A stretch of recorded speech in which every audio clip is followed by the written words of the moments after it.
Okay. All right.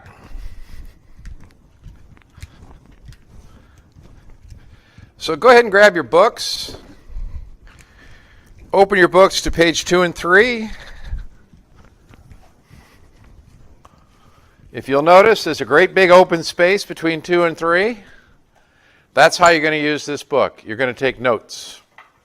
And I'm going to be very specific as to what those notes are. I don't want to take notes. Yes, you do. Trust me, you'll understand later. All right? Because you don't want to look this information up in that book because you ain't going to find it. All right? So it's an open note test is the way we're talking about this. All right, so let's go ahead. Let's jump on into the PowerPoint.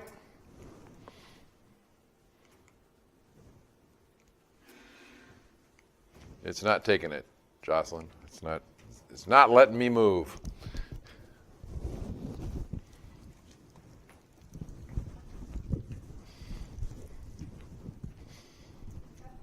Yeah, okay.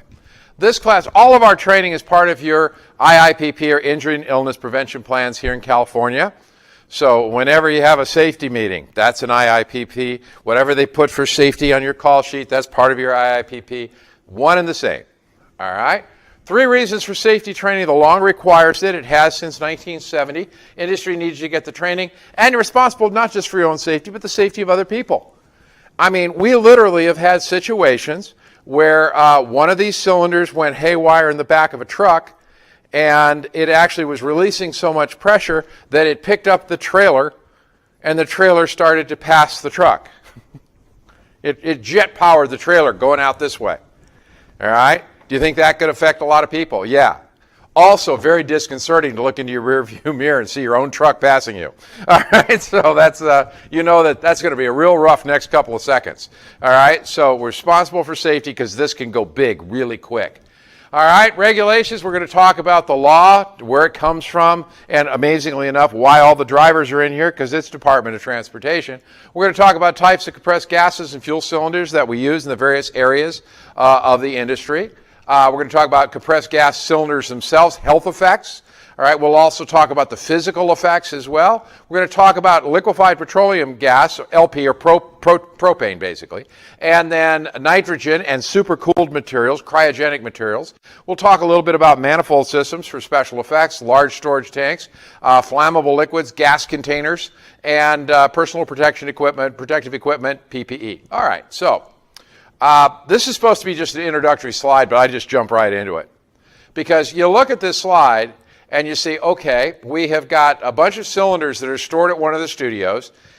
Now, the law says they have to have those caps on the top of them, and that keeps that valve from breaking off, because those tanks are each 250 cubic foot tanks for the most part, the large ones, and they have plenty enough weight to take and shear that valve right off the top of there.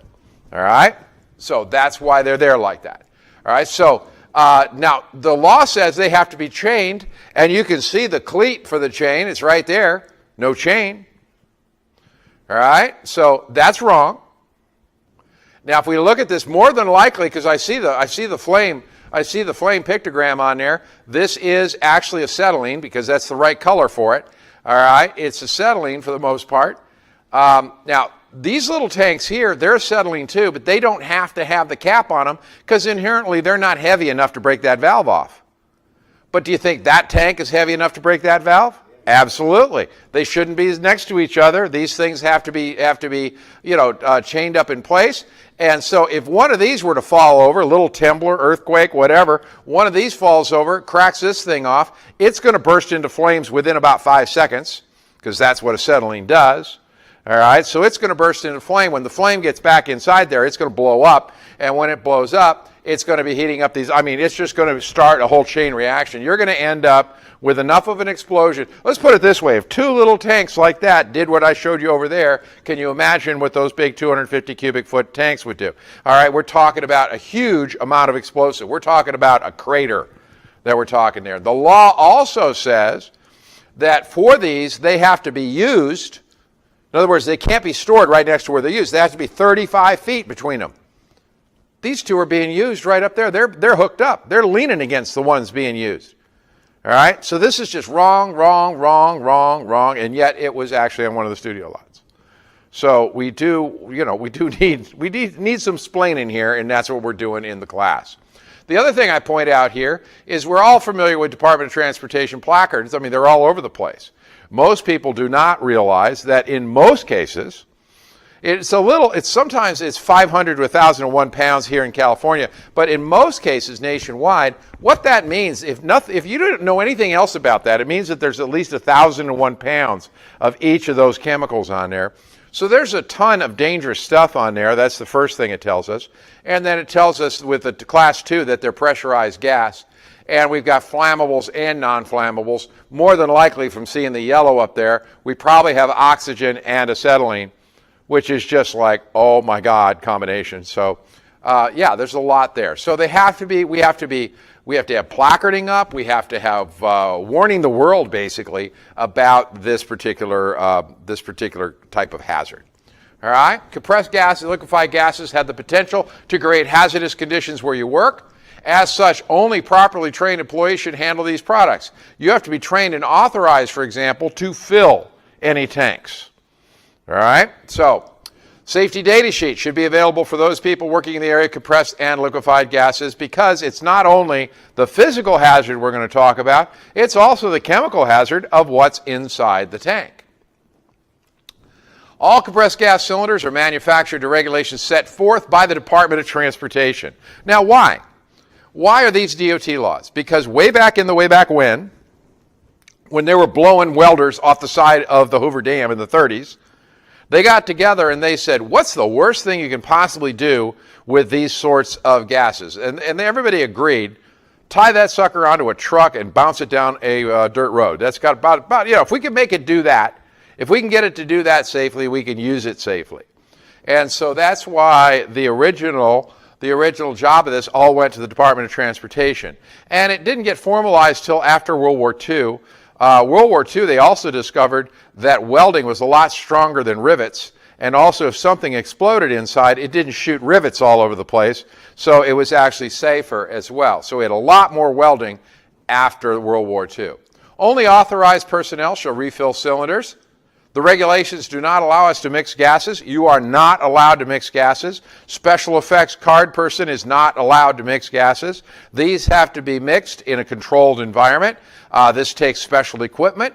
They have to be able to pressurize the cylinders underwater so that these things do not explode. If they do explode when they're playing around with mixing stuff, if they do explode, it creates shrapnel, pieces of steel flying around. And so what they do is they contain that with pressurized water. All right, so they have to do it, and it has to be done in the proper equipment, proper facility, the proper equipment, and the proper skills involved. Types of gases. Now, we use all kinds of different gases. We're using a little more helium. Now, helium's gotten really hard to get lately, which is why we're also recapturing a lot of the helium in these balloons, because it comes out, it's a natural gas, natural occurring gas, but it comes out primarily currently out of Iran, and we're having a little trouble getting it. So helium, we use that in the lighting balloons. Here's kind of an homage to the old New York Street at Universal, where they would use the big propane steam generators, and that's where you would get the steam coming up through the manhole covers. In the new system, this is all built in and it's all underground. All right? Gases and flammables for welding. So we're talking about inert gases. We've got here, the first one here is that is going to be for MIG welding, and that's argon for MIG welding. Here we've got oxyacetylene.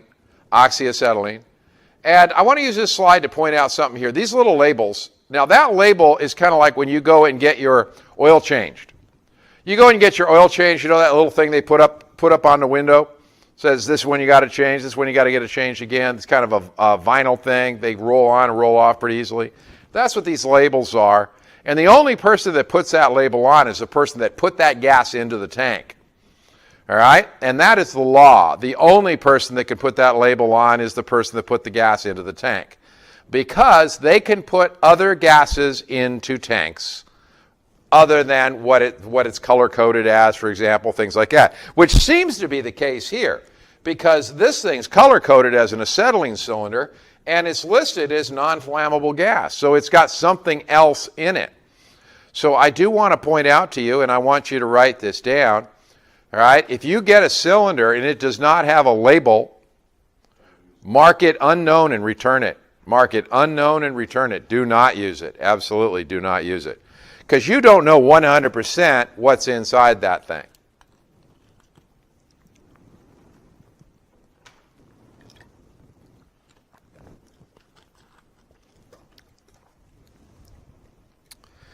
And because we're also looking at cylinders with regulators on them, I want to come over to my, my welding setup here. And I want to talk a little bit about the valves. Now, first of all, the valves are always kept closed. Whenever the system's not in use, the valve is kept closed, period. All right? Anybody really know why? So it doesn't leak? What? So the gases don't leak? Yeah, and primarily because of differences in barometric pressure. So, I mean, you know, you're up in Big Bear, and you leave the valve open. All this thing's going to do is equalize pressure to the outside pressure of Big Bear. All right, you throw it in the back of the truck with the valve open, and you drive to Malibu for the next morning. That's a way different, I mean, a whole different deal. And what you're going to be doing is you got a much different pressure. You know, you're going to have different pressure down there, and you're going to have a lot of stuff coming out into that truck. All right, so we always keep them closed. They always have to be closed when they're not in use. I love it when people play with my profs. All right, this thing is just spinning freely. All right, so it's got to be closed. Now this is an oxygen cylinder, which means that this is what's called a double-seated safety valve. So for oxygen only, you want to write this down, the valve has to be opened all the way. All the way. Valve must be opened all the way to engage both those seats.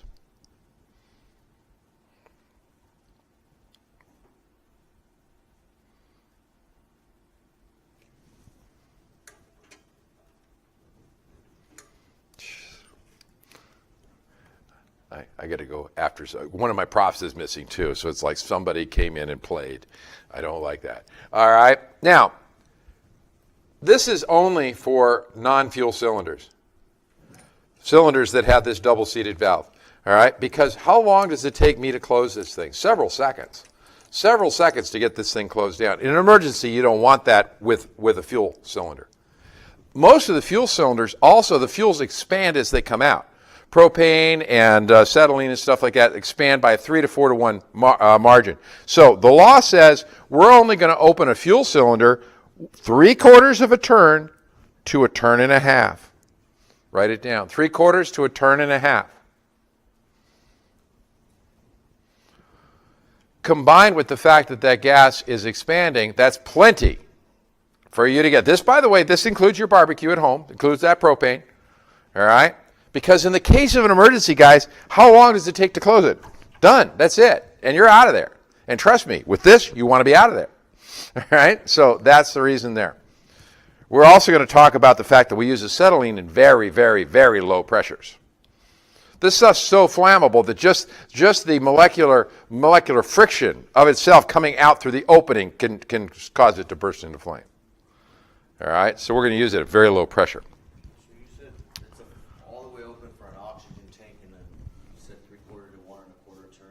For all fuels. For all fuels. Yeah. 1 1/4 or 1 1/2? 1 1/2. Okay, just kidding. 3/4, 1 1/2.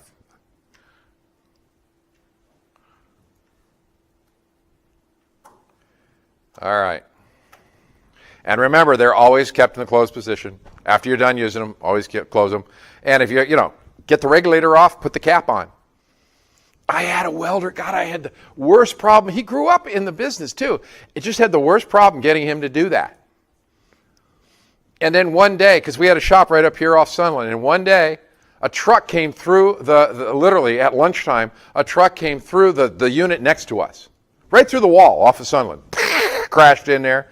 And that's right where that welding setup was in our shop. And I went in and said, see? If that thing flew over, came in, I mean, we could come back to a shop completely devastated. Got to make sure that they're always turned off, the cap's put on so the thing doesn't fall over, break, and shoot all over the place.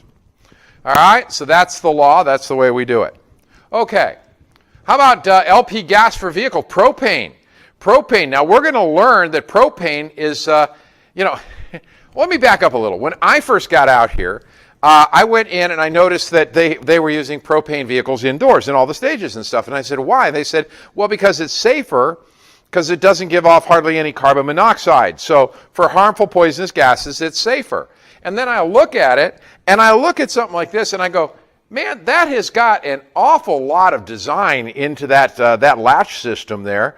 That doesn't look very safe. It looks kind of like a depth charge on the back of a military marine boat or something like that, like a PT boat. And then I found out that that's pretty much what it is. It's very, very dangerous. These things are highly explosive. And so the reason they got that thing on there, first of all, it's got to be nice and tight because it's going to complete an electrical connection. What it's going to do is ground this. It's either going to ground it to the frame of the vehicle, or the thing's going to be dragging a chain or a grounding strap that'll ground it to earth, one of the two. All right? If it's designed for propane, it'll be grounded to the frame of the vehicle. If it's conversion, it'll drag a ground. All right? So we got that. So, somebody that's come up here and they've taken and crammed cardboard in there to make it a little tighter, is that a good idea? No, they could be defeating that ground right there. One little spark and that thing could go up.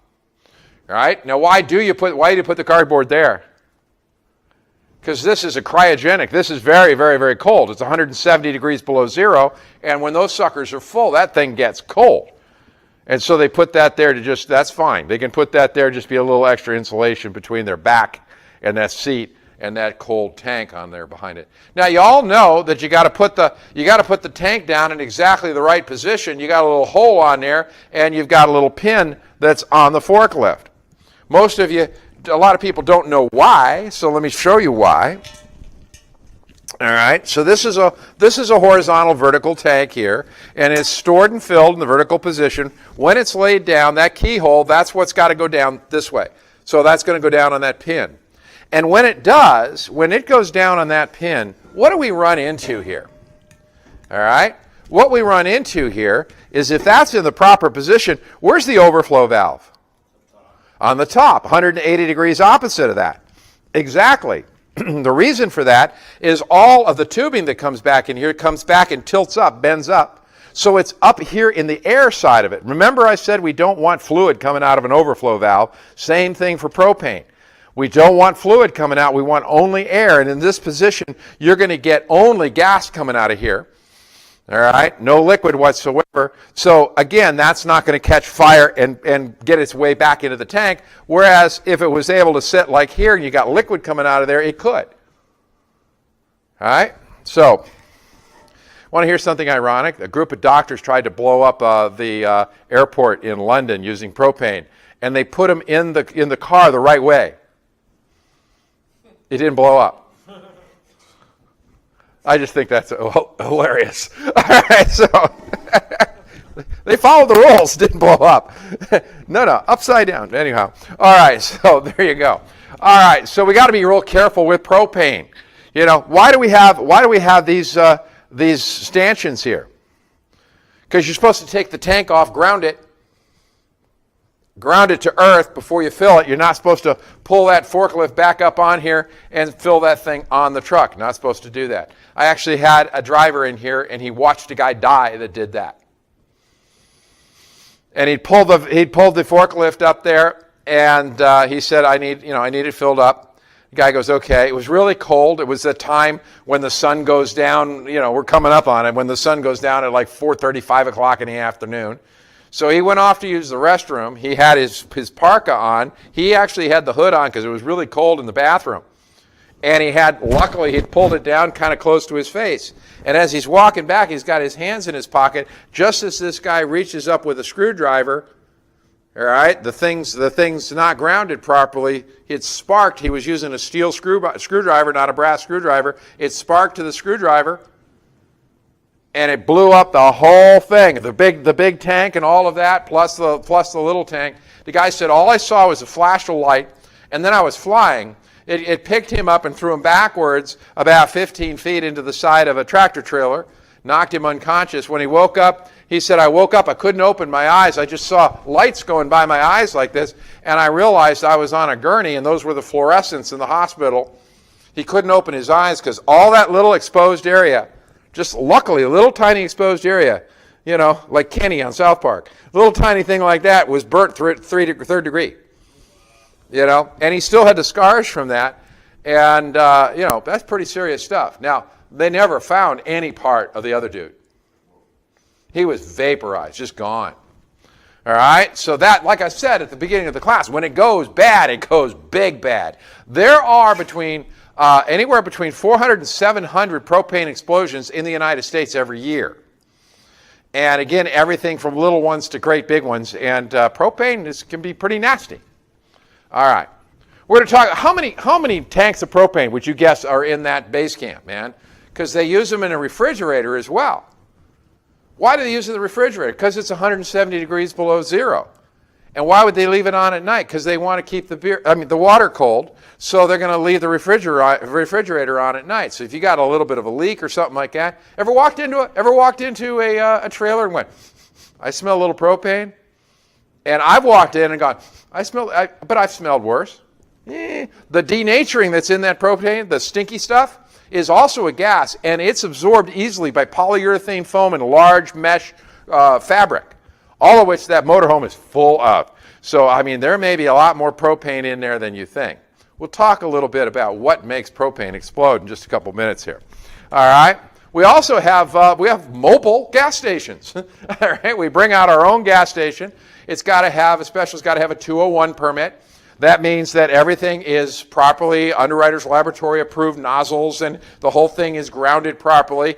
I mean, even with real honest-to-God gas stations, we end up with security footage of people starting stupid fires in there, trying to fill stuff in the back of a pickup truck bed without grounding it properly, things like that. We get at least one or two of those every year that we see. You can imagine why we have to have the rules here. These things have to be set up and grounded properly. No smoking within 50 feet, all of that sort of stuff. So we have a lot of these sorts of things that we use on a regular basis. Anybody here? Come on. All right, be honest with me. Have you ever taken a blow-off nozzle and gone, done that? Yeah? Have you ever taken any pressurized air and used it to clean off your body? Really bad for you. It's really bad for you. I actually personally know a guy who it killed. So, you know, and we got real involved in that because the whole special effects industry did. And he always used to do like that with a blow-off nozzle. If you're going to do that, you got to turn it down to less than 10 psi. All right? You don't do that any more than you would take an air hose, put your thumb over the end of it to make it come out faster like you would with a water hose. Can't do that. Because the air will go through your skin and into your blood. It creates a bubble called an embolism. When the embolism hits your heart, it tears it open in a massive heart attack. If it makes it to your brain, you've got a stroke going on, and that's what happened. That's what happened to him. And Ted had, used to do this all the time. And one day, it actually hit the wrong angle, and his eyelids went and popped out, which he told me hurt like heck. All right, but he also said that his guys thought it was really funny. And that was Ted. If he could get a laugh out of it, the pain was secondary. And so, and then he goes like this and he pushes it out. It pushed some of it back in. A little less than 2 hours later, he had a massive stroke, and he was actually paralyzed from the waist down. It took him over 7 years to die. Now, guys, that's a really long accident. We got involved, the special effects guys got involved by going in, re-rigging their hole. They lived they had to live at that point in a trailer. We moved them into a trailer, and we went in and we did ramps and we did monkey bars and all this sort of stuff so that he could move around the house and do what he needed to do while she went to work. She'd never worked a day in her life, so we trained her and then got her a job as head of the office at one of the big special effects companies. And he lived 7 years before he passed away. Long accident. Don't do it. All right? We use nitrogen and propane for special effects. Some of these are good pictures. Some of them are not. We got the big liquid nitrogen LN2 tanks there. That's a little burp mortar. That's basically like an air mortar for propane, and it's got a solenoid valve and a piezoelectric igniter on there, and it makes kind of a miniature fireball. That's cool. They're actually talking about cryogenic fog, and that's not a cryogenic fog. All right, cryogenic fog is the stuff that's down low in the earth, down on the ground. All right, so yeah, we do use nitrogen and propane for special effects. We do not use a great big hunkin' tank of LN2 like that on the camera truck. We use a little thing of nitrogen about that big on a fuel truck, and that's hooked up, and it's hooked up so that they have kind of a commercial version of a dust-off. They can clean everything out. Also, if they're working in extreme cold conditions, they can have a little valve right on the lens, and they can put a nitrogen environment in the lens, because nitrogen as a liquid is 320 degrees below zero. As a gas, it is still very, very cold, and what it does is it makes the environment inside the lens very cold, so that when you put it on the camera in the cold, it doesn't fog up inside the lens. All right, if you've ever seen them, you're like up at Big Bear in the winter, and they take the lenses out of an ice chest. Those are nitrogenated lenses. All right, so we do use that. And if you're driving the camera truck, that thing gets T-boned, you might want to move away. All right, because nitrogen expands from liquid to gas by a volume of 700 to 1 by volume, so that can cause a pretty nasty explosion. All right, compressed gas cylinders. Now, there are two types of hazards. Whatever's inside of it, it could be corrosive, it could be poisonous, it could be flammable, and then the actual just physical hazard, the pressure in the vessel itself. Health effects, some of these are harmful if inhaled. They have extremely irritating vapors, cryogenic burns, super cooled or super cold burns to the skin. This is more damaging to the cells of the skin than hot burns. Now, I'll give you a real good example of this. Nobody in your life has ever said, oh yeah, fell asleep in the sun, got a really bad sunburn, and they had to take 3 of my fingers and 2 of my toes off. But that happens with frostbite all over the world every winter. All right, it attacks much more aggressively. I had a driver in the class here that was for a catering driver, and he'd had some propane spray onto 3 of his fingers at one point, and it froze his fingers. And he didn't understand that that's an immediate run to the hospital situation, and he didn't. They started getting infected, and that's a gangrenous infection. It's gangrene. And by the time he got to medical help, they said, which finger do you want to lose, because we can only save 2 of those. And he chose his pinky, so he had no pinky. All right, so pretty serious stuff here. All right, cryogenic burns, very serious. Irritating or poisonous gases when they burn. It's got any oil in it and it burns, it creates carbon monoxide gas. So we're talking about poisonous gas. Can cause dizziness, unconsciousness, or suffocation.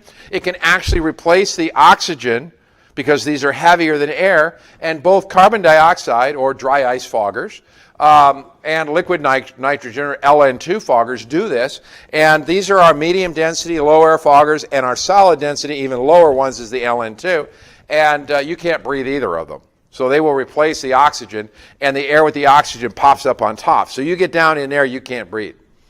All right, you're not getting any oxygen.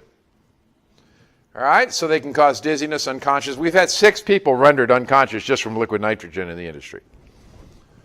Personal injury or property damage can occur due to the improper handling of all this pressurized. So it falls over.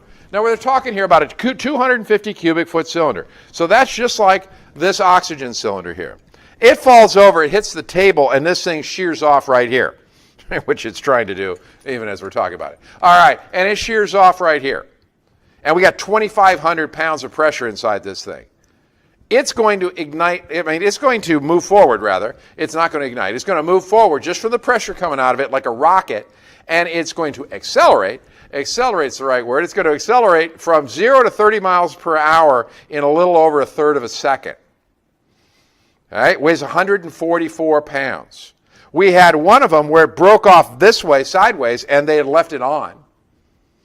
And it spun like a Piccolo Pete firework. Can you imagine that, weighing 144 pounds? And the guy had pulled up next to a bunch of the crew's cars, and so it bounced between the truck and the cars, and it totaled 12 cars before it stopped. Also messed up the whole side of that truck. So yeah, there's a tremendous amount of potential energy there. I also told you about the one where basically the tractor started passing the cab. I had a guy here that used to work in the beverage industry, and you know, the soda fountains and stuff, that's all CO2 gas. And he said he was driving out on the old 118 one day when one of those things, one of the seals broke loose on it, and it literally shot out of the side. You know, they sit angled on the side of the truck. It shot out of the side of the truck like a mortar. He said it went, boom, it just shot out the side of the truck, And he stopped, he pulled over, and he said this thing plowed a furrow in a field about a quarter of a mile long before it stopped. And he looked around, got back in the truck, and kept going. I was like, oh man. So that's the type of stuff we're talking about. There's enough kinetic energy in there to raise that 144 pounds 4,000 feet in the air. Now, it doesn't do that, or we'd be shooting it at our enemies. What it basically does is it goes end over end, goes right through the walls, right out the side of the trucks, all that sort of stuff. All right, cylinders produced by manufacturers are constructed in accordance, of course, under jurisdiction of the Department of Transportation, but in accordance with OSHA, American National Standards Institute, and Compressed Gas Association rules and regulations. Okay, and some of those we'll take a look at. Thank you.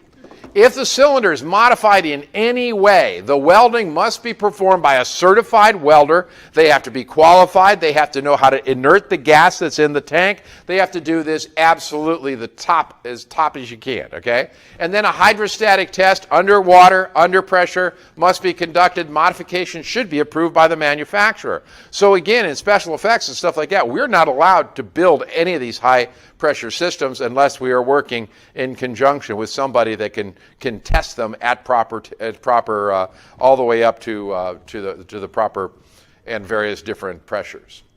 All right, the contents of any compressed gas cylinder must be clearly identified. Do not rely on the color coding system. They're reminding you again that if the label's missing, mark it unknown, return it. If there's any damage on the cylinder, even a little bit of damage to the thread on a cylinder, don't use it, return it to the supplier. We rent most of this equipment. We're not going to fix it. We're not going to attempt, because we could leave just little pieces of brass away. When we turn that thing on, the brass could fly out and hurt somebody. All right?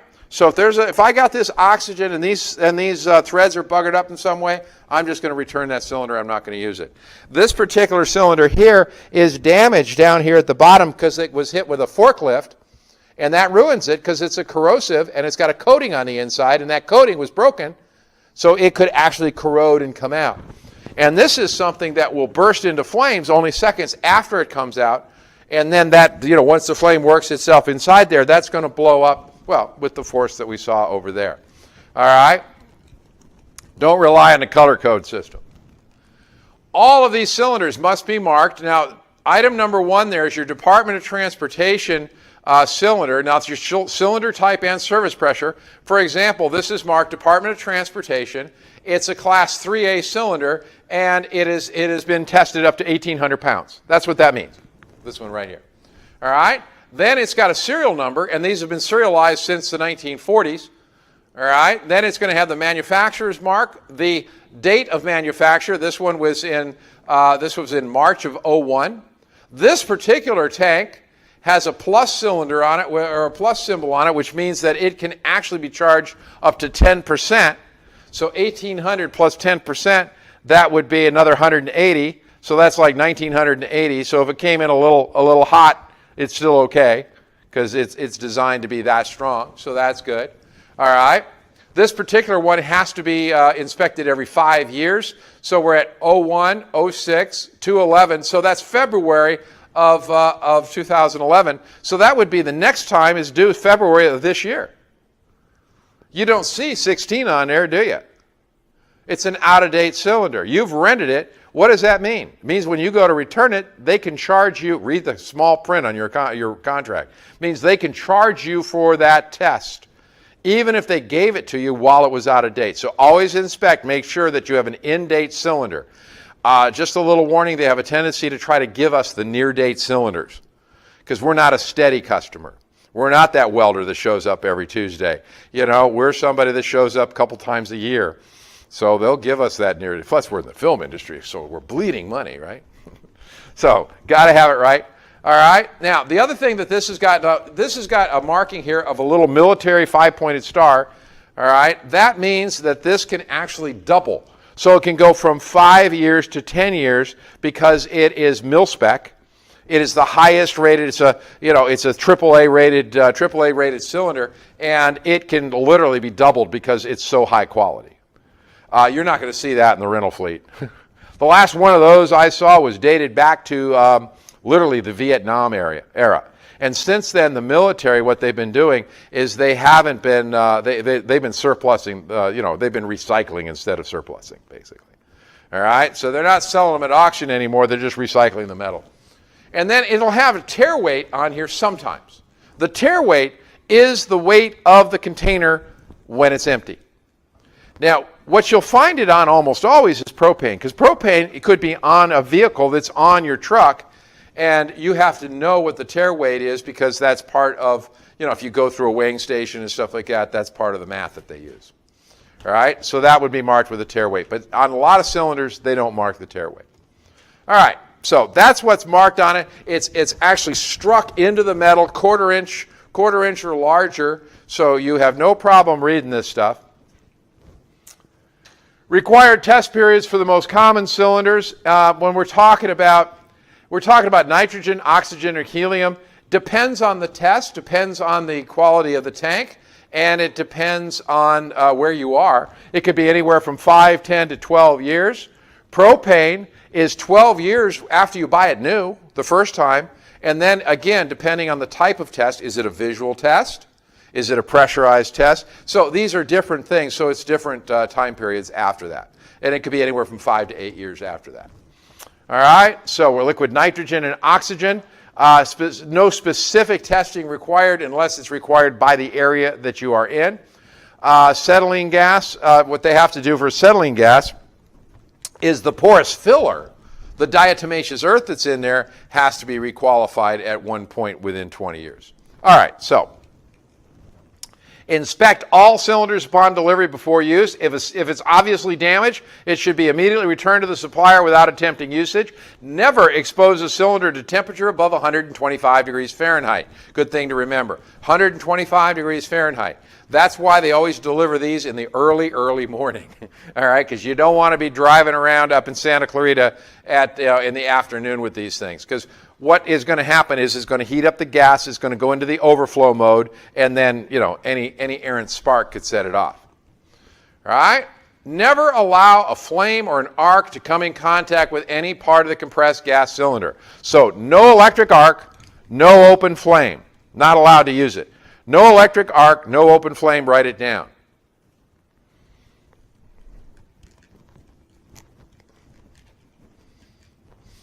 And then I'm going to give you 2 examples of open flame. Can you repeat that one last time, what you said? Not allowed to come in contact with no electric arcs and no open flame, the cylinders.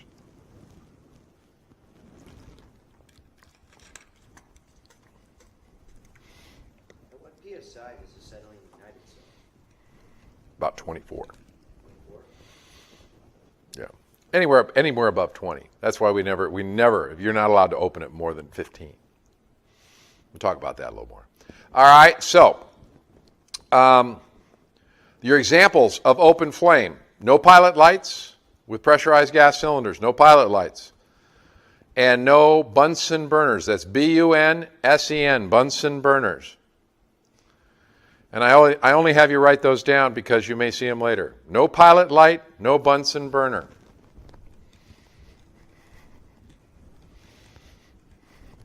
So I don't know about you, Bunsen burner is not something that just jumps into my head unless I've been reminded of it. Yeah. I took a lot of advanced chemistry up into college and stuff, but for me, that's when we still rode the dinosaurs to school.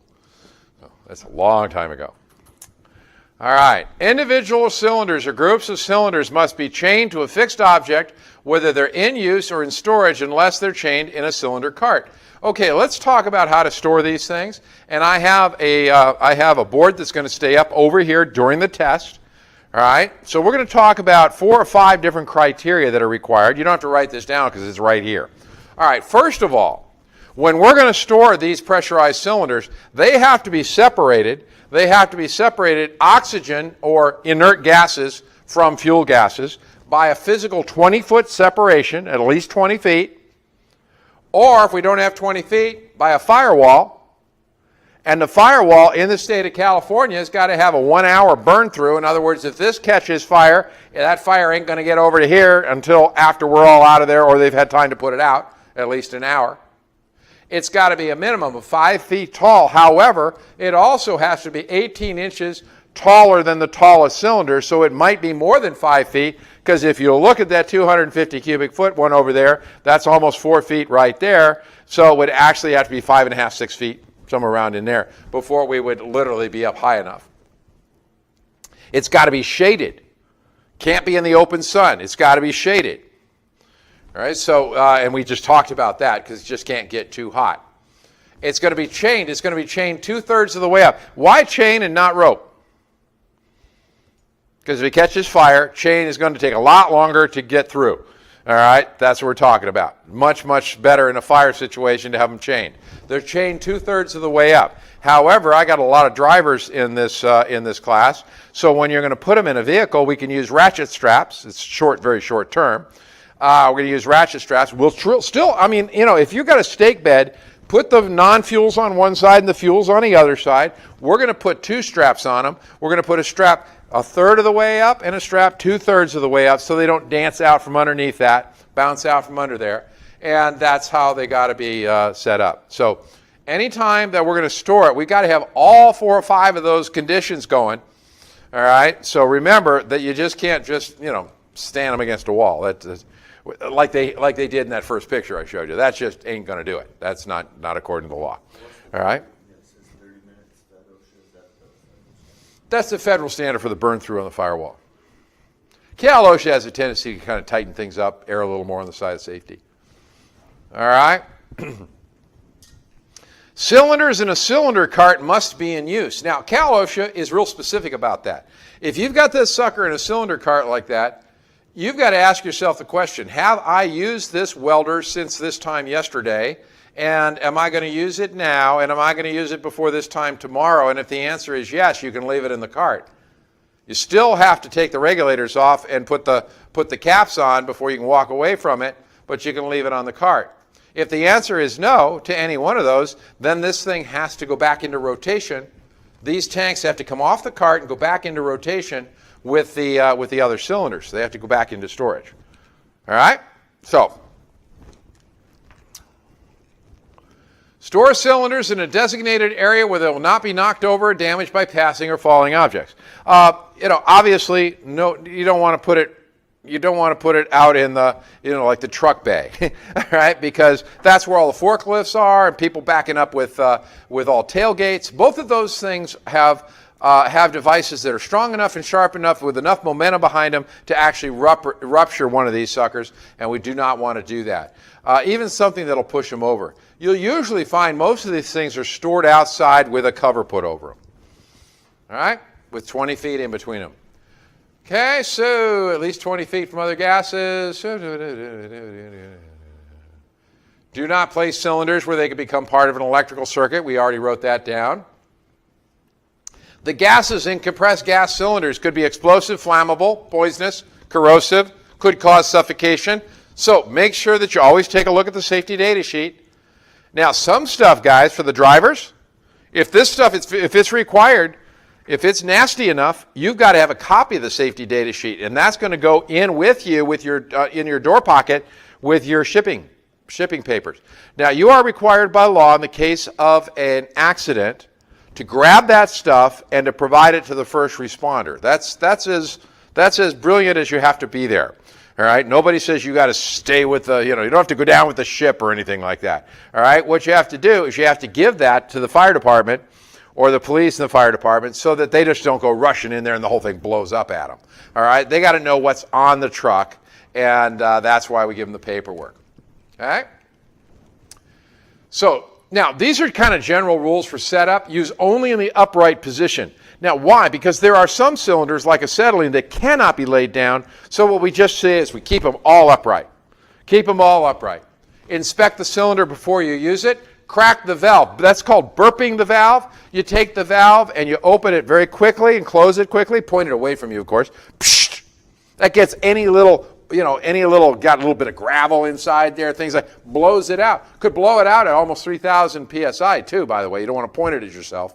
That's like shooting yourself a little shotgun shell. Don't want to do that. So point it away from you. It keeps all that stuff from blowing into the regulator and screwing up the regulator. All right? Then tighten all connections. Never use oil or grease as a thread lubricant. Nothing organic.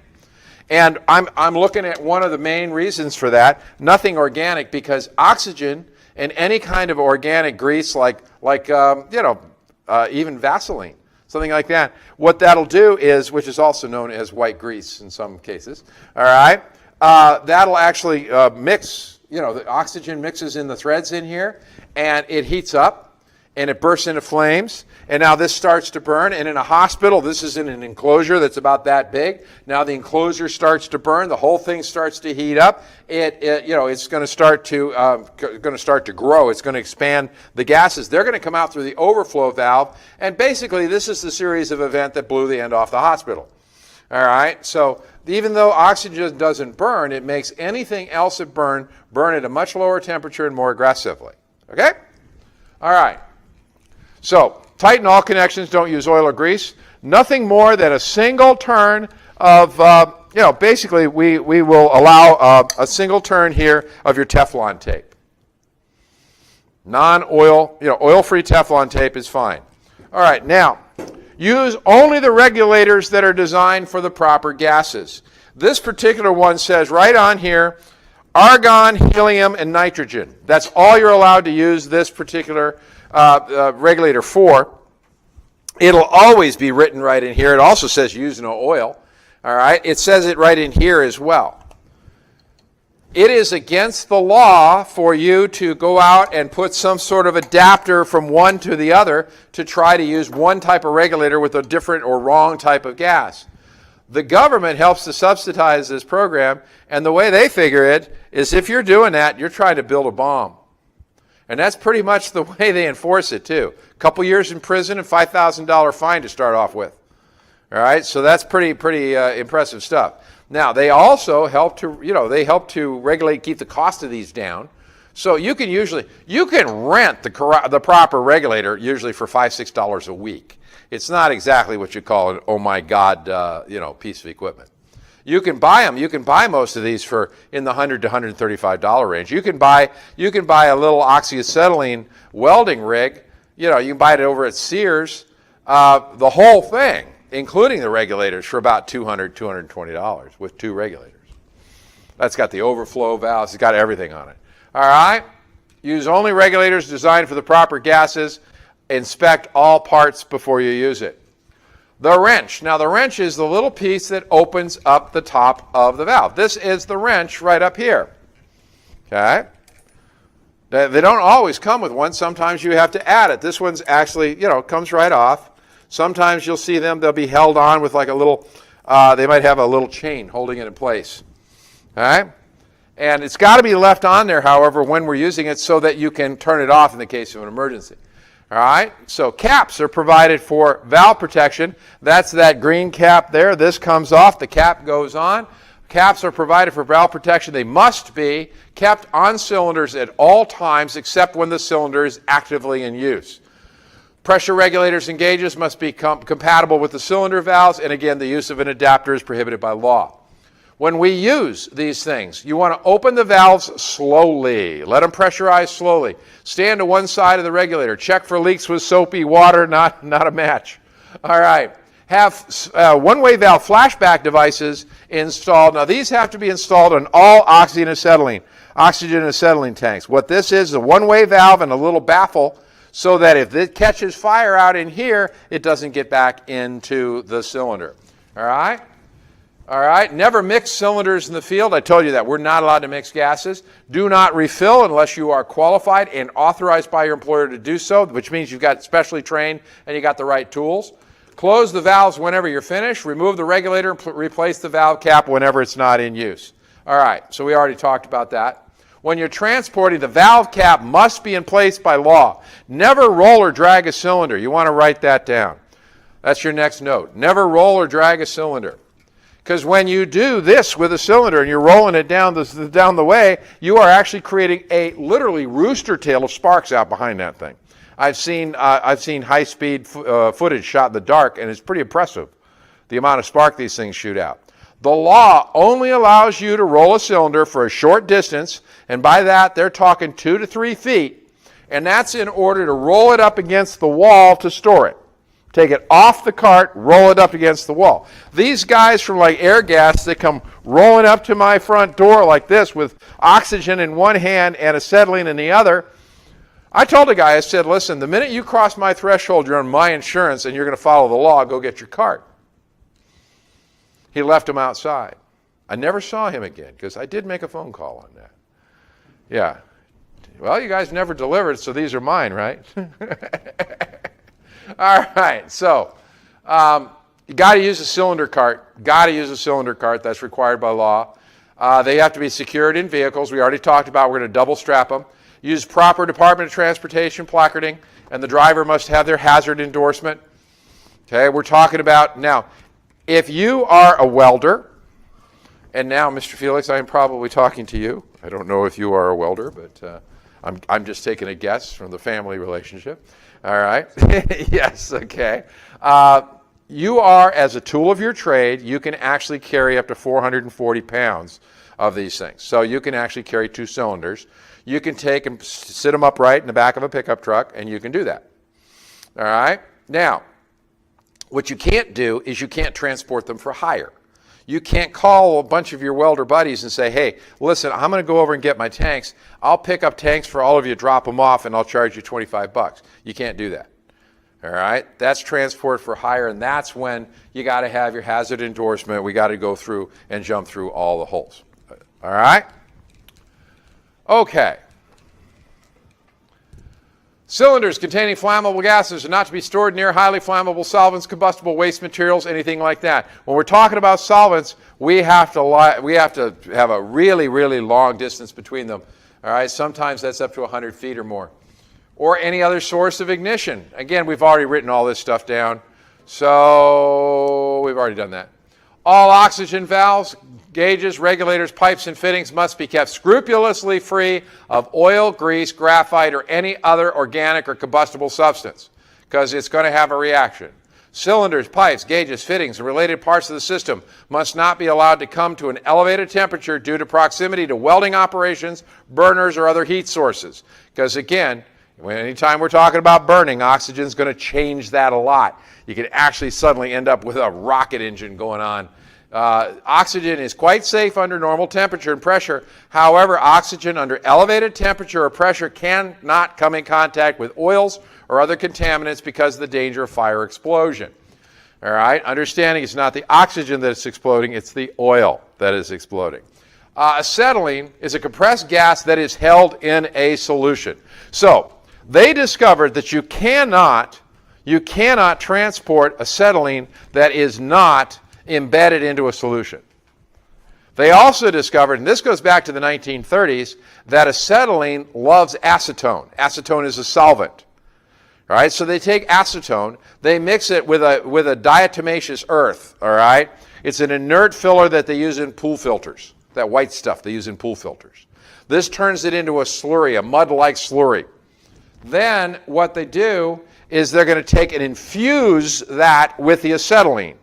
The acetylene likes acetone so much that it actually goes and hangs out in the acetone molecules, which are much further apart molecularly than the acetylene molecules. So what we're doing is we're making it more stable, and we're also making it kind of a slurry so that it doesn't shoot around back and forth like a liquid sloshing around in there. It oozes back and forth slowly like like a mud type of thing. So that's how it's got to be done. Now, you never lay an acetylene cylinder on its side, because when you do that, which is what caused that explosion, when you do that, now the liquid can come out through, if it heats up and it compresses, it can come out through the overflow valve instead of just a little bit of gas. And I already told you exactly what that makes it. It makes it into a bomb. All right? Never use or store the cylinders on their side. They're going to ask you that later. It's right there. Never lay acetylene on its side. Do not drop them. All right? If one of these ruptures, run. And I mean both your arms, both your legs, screaming for anybody to follow you, run. Because what's going to happen is it's going to come out. It's going to start coming out. And as it hits about 20 to 24 psi, as it comes out, it's going to rupture into flame. That flame is going to carry back into the tank, and the whole thing is going to blow up in a matter of seconds. Not maybe, it will. all right, which is why the regulator that's on here goes double black, double red at 15 psi. We never use this above 15 psi. We generally teach 5 to 7.5 psi for welding. All right, I never exceed 7.5 psi for oxyacetylene welding. All right, because you get much more than that, and literally the molecular friction can set it off. Also, it reacts with air, and that can also set it off. All right, it's called hazardous polymerization in air. Okay, so this is neat, fun stuff, and we have them all over the place. LP, liquid propane. But did you know that propane is a generic term like Coca-Cola? Every supplier has their own formula, their own version of it. What it is it is a mixture of natural gas. We're going to come back. I'm going to jump back. A derivative of natural gas, flammable in nature, with a flash point of 156 degrees below zero. It's actually 170 degrees below zero as a liquid. It is going to burn at 156 degrees below zero. Your lower explosive limit is only 2.15%. That means that once this stuff evaporates at the flash point, it only takes a little over 2% of it by volume in any given space for the entire space to become explodable. For it to become, that's your lower explosive limit. It's odorless by nature. The odor is what's called a denaturing, and it's actually also a gas, and it's also stinky. And that is what's going in there. We can detect that at micrograms, but remember, it also absorbs very easily. It's very, very cold. We're talking about 170 degrees below zero. That is why they do use it. They do use it in the coils of the refrigerator, things like that. It's much heavier than air, and it stays near the ground.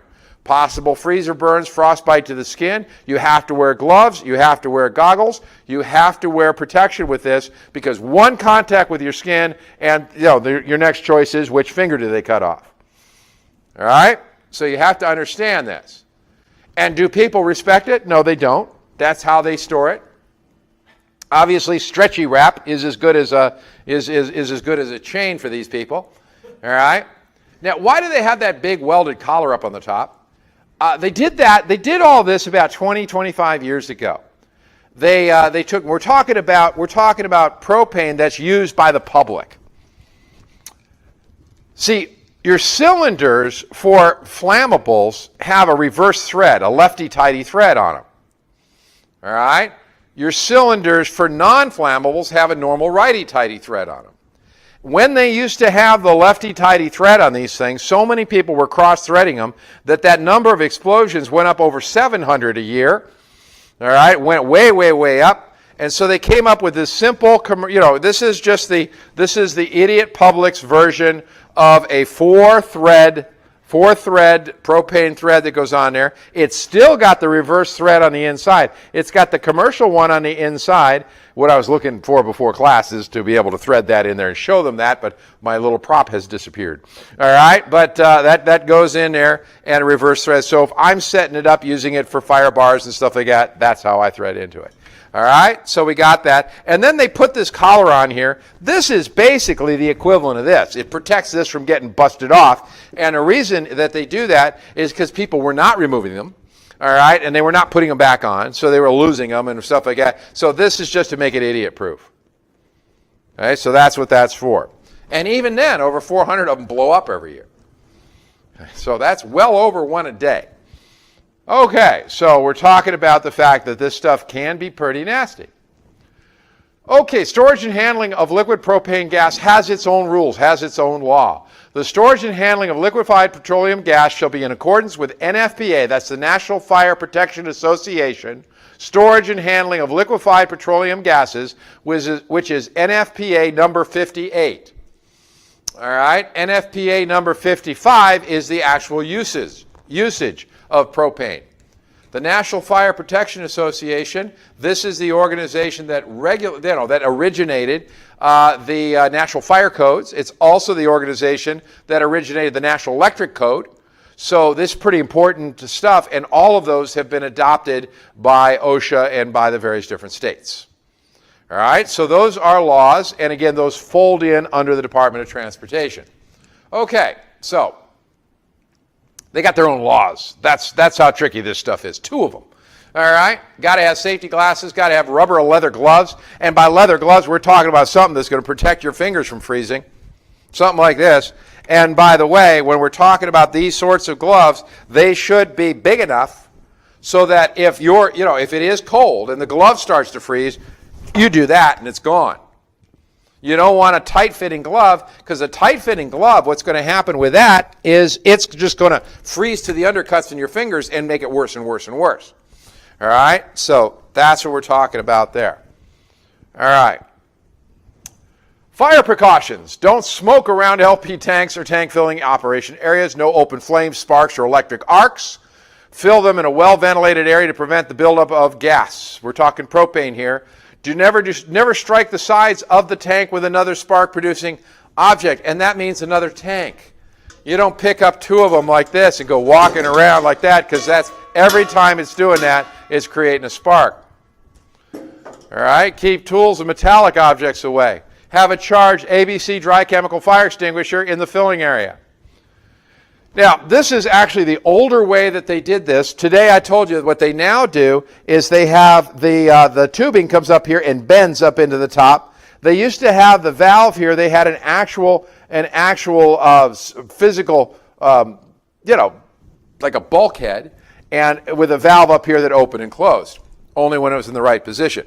So they simplified that. On the inside of this, they've got a little, here, it's right over here. There's a little float valve on the inside of that. And when that sucker's in the right position, then that float valve, allows for gas to come through. When it's not, it will not. All right? And that's exactly what we've got here also, is you're putting that little float in the proper position when you lower that down. All right? We store cylinders outside in an upright position. They got to be covered.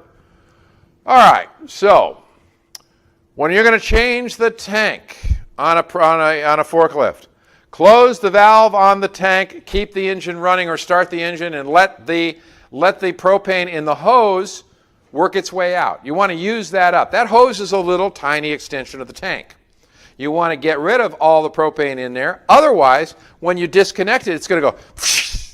But you got a warm engine, and you got a material that burns at 156 degrees below zero. You don't want to drop that into a warm engine. You can get a flash fire right there. So that's why you're going to use it up. All right, you'll get a little, that's about it. That's about all you get. All right, loosen the hose from the tank slowly. Release the securing clamp. Remove the tank from the forklift. Make sure it doesn't strike anything, doesn't spark. You're wearing your safety glasses, your rubber leather gloves. Once it's been refilled, lift it back up onto the forklift, making sure it doesn't strike anything. Secure it back to the truck, right side up, right side. Killed that guy. Okay? Nitrogen, supercooled materials. Properties of liquid nitrogen is really cold. 320 degrees. It can cause severe frostbite. It kills any cell it touches instantly. They actually use it in surgical procedures to kill cells. That's how effective it is. Now, it expands from liquid to vapor by a factor of 700 to 1. So 1 liter of liquid, 2 little water bottles of liquid becomes 24.6 cubic feet of gas. I mean, it really expands. Now, we like that because it goes a long way, all right? But it can also explode, all right? It can cause the explosion of a sealed container. If you increase the pressure or decrease the pressure the wrong way, ba-boom, off it can go. It can displace oxygen in a room, causing suffocation without warning. However, it looks great on film. Now, we can tell which, is this thing on? Is this thing, yeah, and sure it is. Look at all that. You want to touch any of that? Oh, no, you do not. That's going to be about 200 degrees below zero right there. Which line is cold and which line is not? We can instantly tell. Now, I want to remind you, this slide, I always use this to remind you to write down one other thing here. I want you to write down never to use plastic pipe or plastic fittings in high-pressure systems. They won't take shock like this. This is heavy gauge copper, and this has been brazed 840 degrees Fahrenheit or higher. This is a high-pressure system. And this just for nitrogen or for both petroleum? For any type of high pressure. We never, ever, ever use any plastic. Nothing more than a couple hundred, PSI for a little air mortar or something like that. All right? Treat liquid nitrogen and any supercooled object with great respect. Take care not to allow it to be trapped in your clothing because it'll freeze it and the clothing can actually latch onto your body. Wear safety glasses or a face shield with goggles. Gloves should be loose fitting so you can shake them off like I just showed you. Use only approved unsealed containers. Never pour them into a thermos. We had an employee that did that. It was actually a driver, poured it into a thermos, put the cap on the thermos, pressurized it, blew up in his hand, killed him, and injured 3 other people up to 15 feet away by flying shrapnel, glass, and steel. All right? Nasty. Don't do that. Never dip a hollow tube into the liquid because it's a different pressure at the top than it is at the bottom. That little amount will trigger this, and it'll shoot that up out of there. And where's it going to go? It's going to come down on you. All right? Anything it touches is dead. All right? Never use in poorly ventilated room or area because it replaces oxygen. If a person does seem to become dizzy or loses consciousness while working with the liquid, move them to a well-ventilated area immediately. If their breathing is stopped, do CPR, call 911, and summon medical aid. Frostbite, summon medical aid immediately. Let them restore the tissue to normal body temperature. I'm an ex-EMT. If this is done wrong, it can literally remove the body, all the skin and muscle right off the bone. All right? It can turn it into literally arm soup. You don't want to do that. It's got to be done right. All right? Carbon dioxide. Carbon dioxide, that's basically what we use in place of dry ice for some of our quote-unquote dry ice type foggers because carbon dioxide frozen is dry ice. All right? Manifold system, large storage tanks. Make sure that all lines and valves are connected properly. No leaks are present in the system. Use only proper manifold hose. Now, manifold high-pressure hose is going to be hose that is backed up with steel. It's going to be designed for it like this stuff right here. That is high-pressure hose. All right? Designed specifically for that. Make sure all cylinders are secured properly. Look at this setup, guys. We're talking 8-inch by 8-inch pipe. It's sunken 6 feet into concrete with rebar. All right? It's got 1.5 inch bolts and stuff coming off of it. Everything is set up with your high pressure hose like I just showed you. And then we've got 6-inch steel straps to hold these in place. This is a pretty serious setup for down underneath. I believe this is a volcano setup. And yeah, that's acetylene.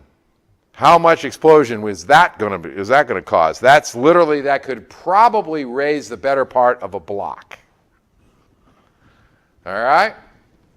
I've never seen liquid oxygen on a movie set. That's literally rocket fuel, or part of rocket fuel. Liquid oxygen and kerosene forms rocket fuel. But we do have the big tanks of propane. We do have carbon dioxide, and I've actually seen a truck of it, big old tank of carbon dioxide. All right, we've got to make sure that all transfers are made using the proper hoses, valves, and connections, proper grounding when transferring. I've, on a couple occasions, had to wear a grounding band around here, and that's grounded off to a copper rod in earth.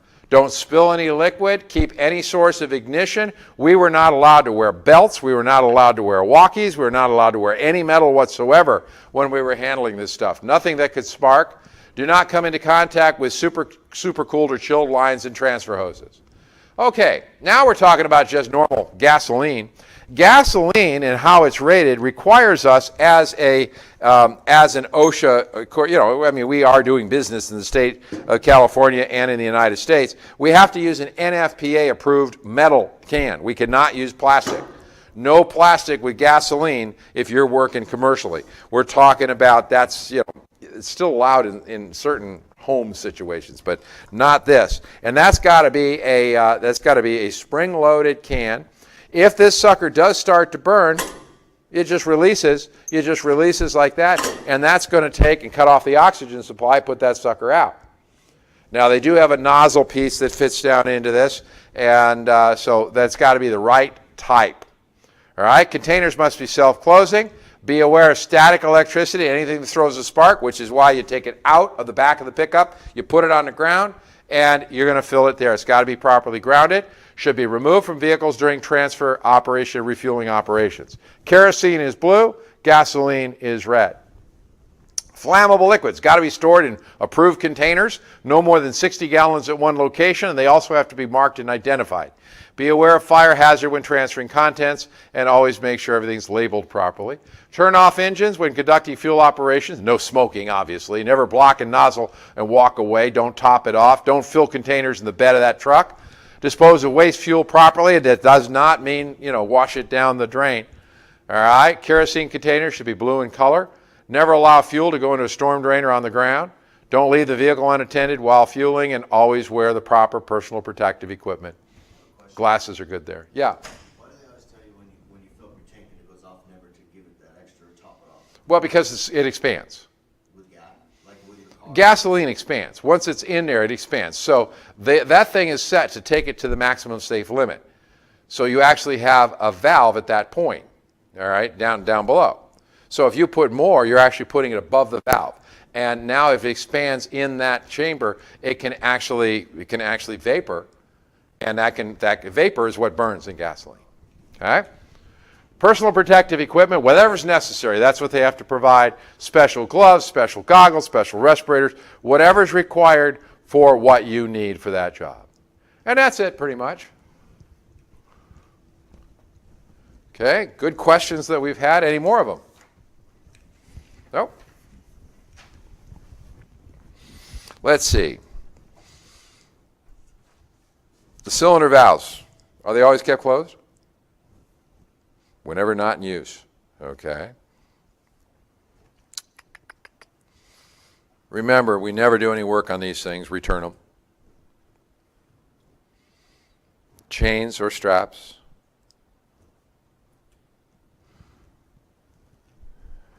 I think we're good.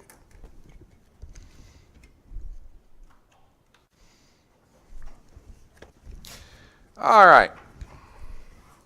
So are you ready? This is a 10-question test. Only this time. Now, I actually have to warn you on something on this test.